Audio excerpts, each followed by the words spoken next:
So this is what the frame rate curve looks like on the Redmi K90 Max.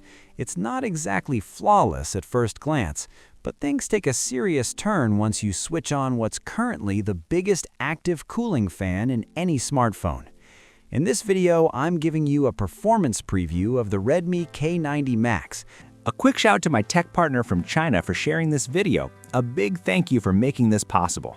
Hey everyone, it's Maiky from techmaiky. If you love staying updated with the latest gadgets, make sure to subscribe and hit the notification bell so you never miss out our exciting tech content. So let's start by quickly going over the hardware that powers it. The phone runs on the MediaTek Dimensity 9500 chipset, paired with 16 gigabytes of RAM.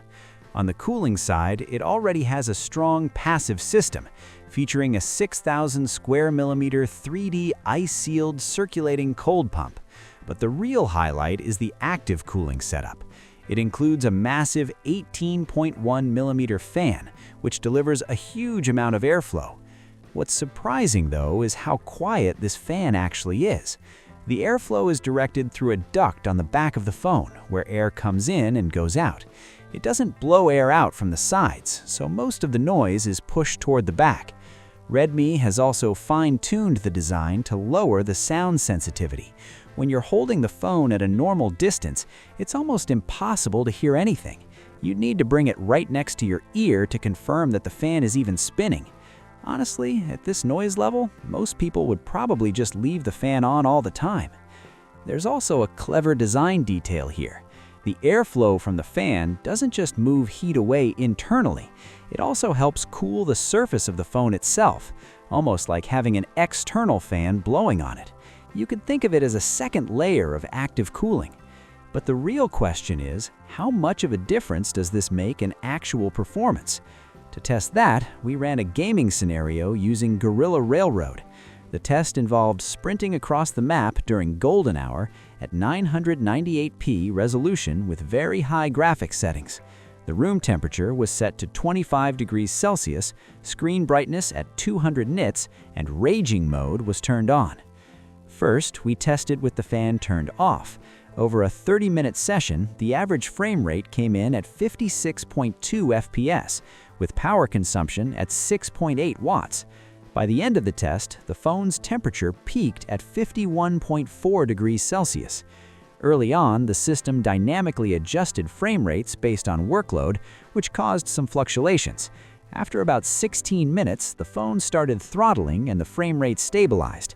The difference between the earlier and later stages was 3.7 FPS and just 0.2 watts. Looking deeper into how the chip was being managed, the 4 C1 Pro cores stayed mostly consistent.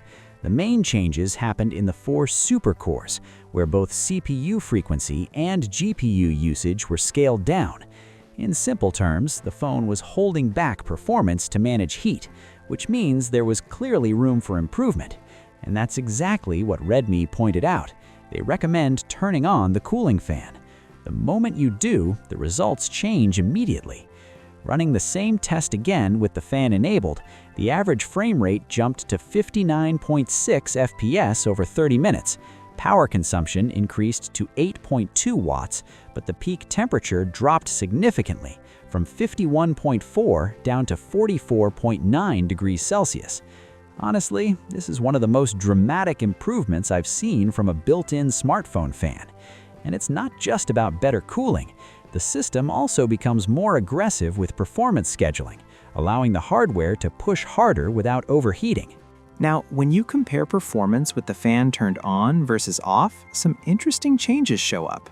The C1 Pro's big cores only see minor tweaks in frequency and usage, but the C1 Prime cores get a major boost, with frequency jumping by about 60% and utilization increasing by 40%. On the flip side, the C1 Ultra cores scale things back a bit.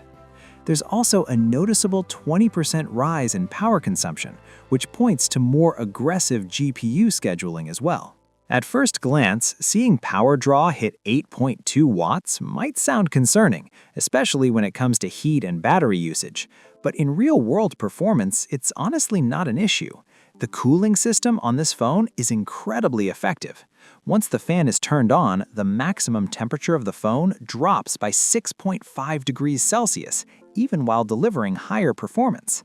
As for battery life, as long as the phone packs a sufficiently large battery, this level of power usage shouldn't be a problem.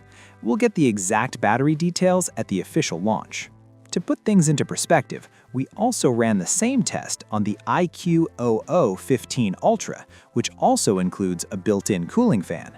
In terms of raw performance, the iQ edges slightly ahead, averaging 60.1 FPS with a lower power consumption of 7 watts.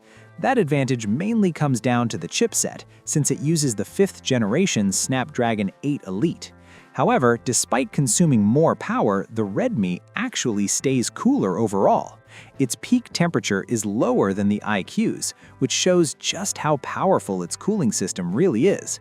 When it comes purely to heat management, the Redmi K90 Max clearly has the stronger fan, and it's likely one of the best internal cooling solutions available right now. There are also a couple of small but interesting details about how this fan works. First, even though the highest selectable option is labeled as high-speed, strong cooling, that's not actually the fan's absolute limit. During stress testing, we tracked both temperature and noise and found that once the phone's temperature hits around 44 degrees Celsius, a hidden mode kicks in automatically, pushing the fan to its maximum speed. When holding the phone at a normal distance, you can actually notice the slight increase in noise when this happens.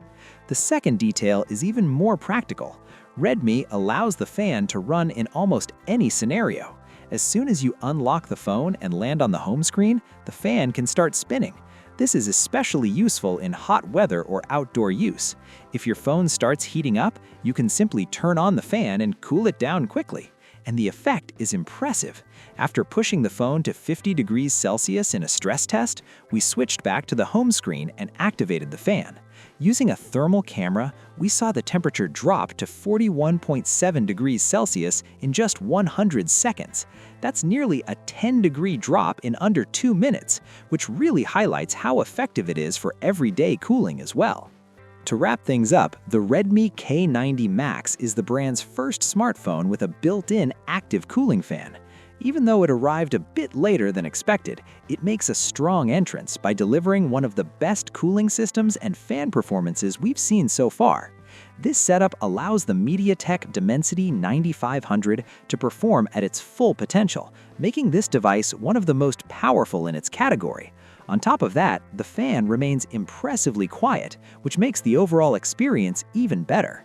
Right now, this is easily one of the most usable and effective built-in cooling solutions you can get in a smartphone. And that's it for this video. If you found it helpful, make sure to like, comment, share, and subscribe. I'll see you in the next one. Bye!